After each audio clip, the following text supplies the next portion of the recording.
She said, I'm losing all my IT knowledge. I don't know what my team is going to do. They had 200 endpoints, 150 users, and she knew full well you're not going to hire a head of IT and train them in a couple weeks. That just doesn't happen. So they realized very quickly that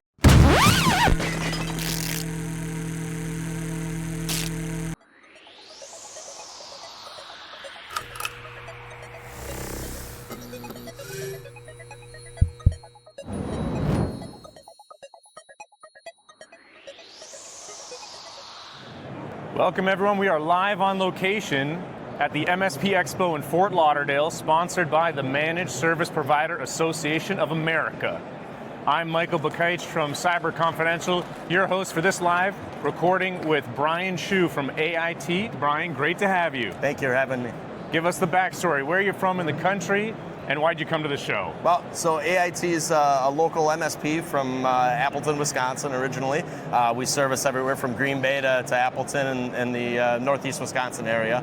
Been around since 1998, started as kind of a one-man show and have grown now to a team of over 25 and offer MSP security services and try to have a focus in the medical area and really kind of be that supplement to their IT department, IT team. What was life like 27 years ago in IT when you started this? Oh, it was a little different. Nothing was connected, there was no internet, and it was all just plug and play and hope it worked. How many Pentiums were you on in 1997? Oh, gosh. Was this pre-Pentium? Oh, no, it was Pentium. That was This about was Pentium the first 1. one. They were the first breaking Pentium, out. the Pentium 100s. Right. Yep, exactly. Fantastic. Dial-up. Yeah, oh, absolutely. Dial-up and plug-in sound cards and the whole shebang. Floppy disk. Oh yeah. Floppy disk. What other people think is the save button used to be a way to transfer information. Installing Windows with 20 floppy disks, if you can relate to that, yeah. Sweet. And what got you into the business?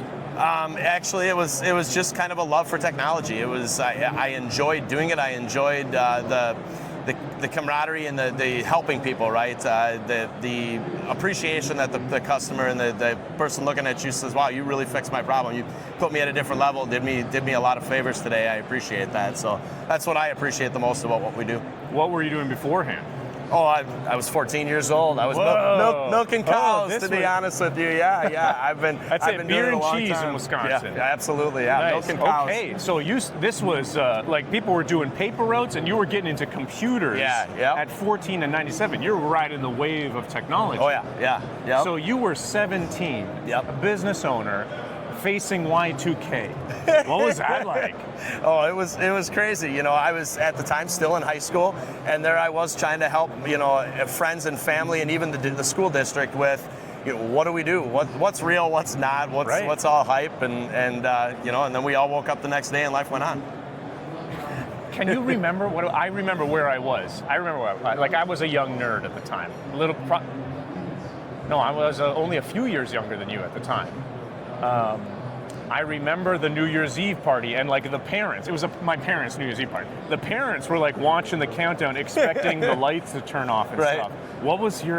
What are your memories about that? Because you were hands deep in the tech there. Well, yeah, I was still very young. Quite honestly, at that point, I think I was 14, 15, 16, something like that. I was very young at that point. So, I was born in '83, so I was 16, 17 at that time. I was just, hanging out with friends. But a business owner. You were operating a business. No, I didn't own a business at that point. I was just working in IT. Okay. Working for another small local IT company, building computers. Sweet. Yeah. Cool. So that was your origin story. When did AIT come about? So I've been with AIT almost 12 years now. I started, it's a friend of mine's company. He brought me in and started talking about, some of the problems that he was having in his business and some of the experiences that I had having already worked for a couple of other small local providers. He kind of brought me in and said, I'm looking for some help on the tech side and really help grow my business, and where do we kind of steer the ship from here and take it to the next level. And so I was his third full-time engineer, and we've grown to 25 now, so it's come a long way in 12 years. Nice. That you're getting past the bulk majority of MSPs, because the stat floating around is that 80% of MSPs are 10 employees or less. Okay. So you're breaking past that. You're in the top 20% of everyone here. Nice. Well, it's definitely fun. We're starting to finally focus and figure out some of those niches that are helping our customers and where we bring the most value for our customers. Right. Tell me about that. You said healthcare is the main focus. So healthcare is something that we've really started to focus on because we've found that we bring the most value there, right? Okay. We've got one instance, for example, recently a partner company brought us, we were working with them kind of a little bit here and there, and the CEO called us up and said that their head of IT was leaving along with their application specialist, and they didn't know what to do. She said, I'm losing all my IT knowledge. I don't know what my team is going to do. They had 200 endpoints, 150 users, and she knew full well you're not going to hire a head of IT and train them in a couple weeks. That just doesn't happen. So they realized very quickly that they needed some supplement to that internal IT department. So we've kind of specialized and helped them along the way. We walked in and worked with the old IT provider to absorb as much knowledge as we could. Took over their IT operations as he left and was able to kind of steer the ship and head them in the right direction. They're able to bring on just a kind of an entry-level application specialist to help them, as opposed to bringing on that application specialist and a head of IT. So they've really cut their IT budget down dramatically and also mitigated a ton of risk. They're not going to lose that knowledge if those individuals leave. They've got resources at their disposal. It's a phone call to bring more people in or more help, and they've got a much deeper help desk. Hard to imagine comparing us to a two-person help IT team. There's a lot more resources there. Yeah, that level of resiliency, people like you and I appreciate that, but oftentimes the small business on the other side of the conversation doesn't appreciate it. They see you as just trying to convince them to give you their business. Right. But there's substantial resiliency. You are just the tip of the iceberg for them. Like, you have a whole team behind you. It's just 24 other human beings with 24 diverse skill sets versus, and let's just say it's for the same price, versus one human being. Whoever that one person is.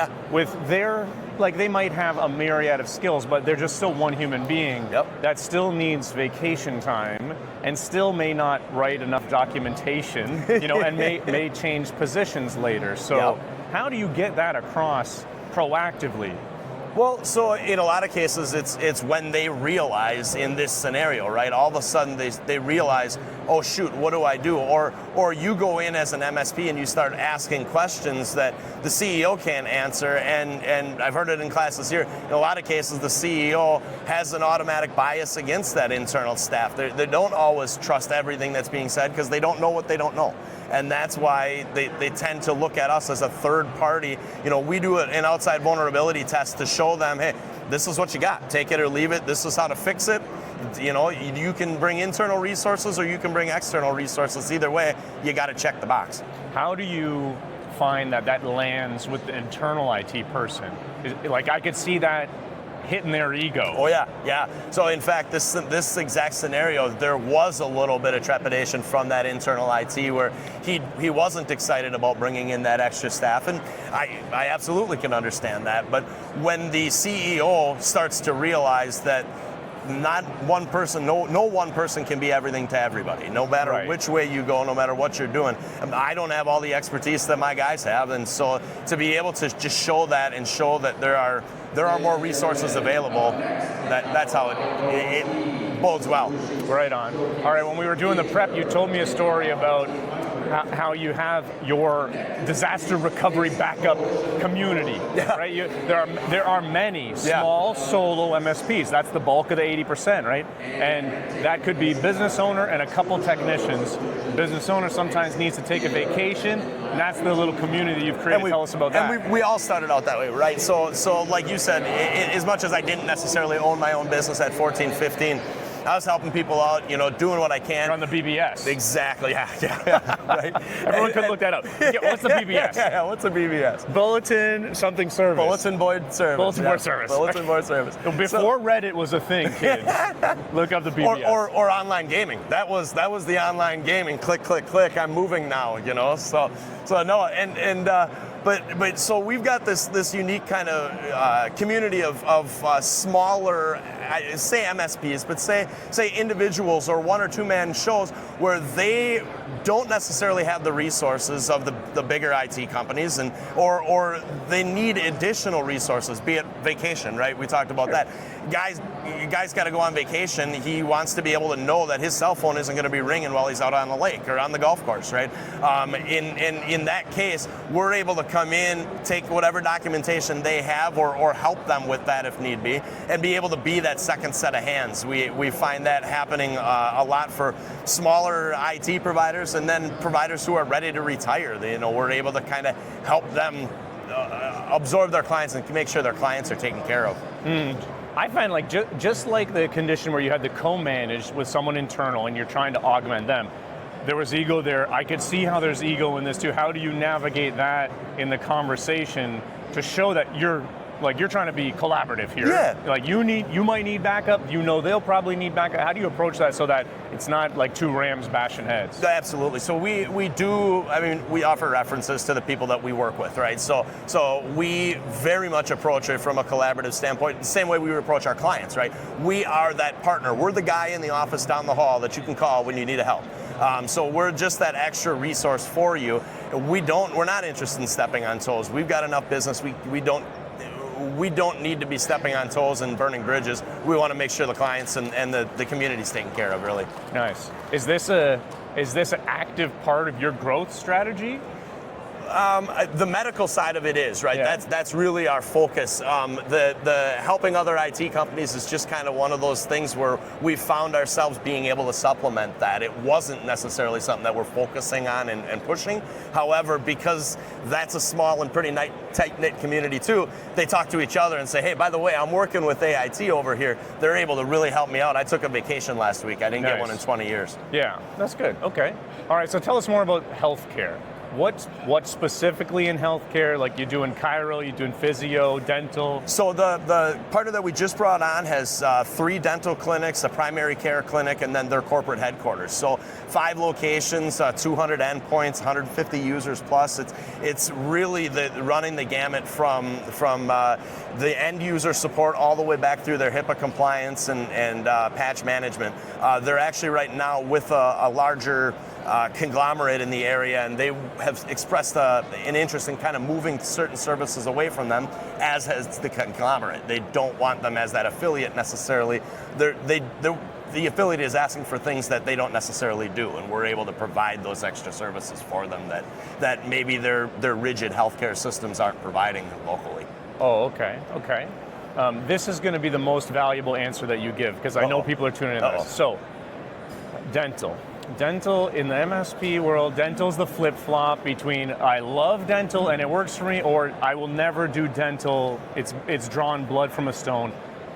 What makes dental work for you in the system? Like, you got to have efficient operations, because and don't say dentists are cheap, because that's the cop-out. Every industry is cheap. No industry's throwing money away. 100%. Every industry is cheap. Yep. So how do you structure the operations to be efficient enough to deliver the value, and how do you position it to solve the problem that the dentists have, so that these two parts of the operation work for you? Right, so in a lot of cases, the dentist, that patient experience is huge, right? They want to know the patient's taken care of, that the patient's not going to be inconvenienced from one point to the other. Starts with obviously making sure their infrastructure is in good shape, but even so far as going to sit down with them and understand where are your hurdles, where are you having problems, where do you want to see things improve. And a couple of dentists, for example, have said, we need a new patient form system, and we need to be able to automate this and streamline this. And so we can bring all of that to them, because we've got those extra resources that some of the smaller providers don't. See, I like your answer, Brian, because you talked about the dentist problems. Oh, yeah. I've asked a lot of MSPs that, and they talk about, well, I'm going to sell them this, and they need this type of Microsoft license, and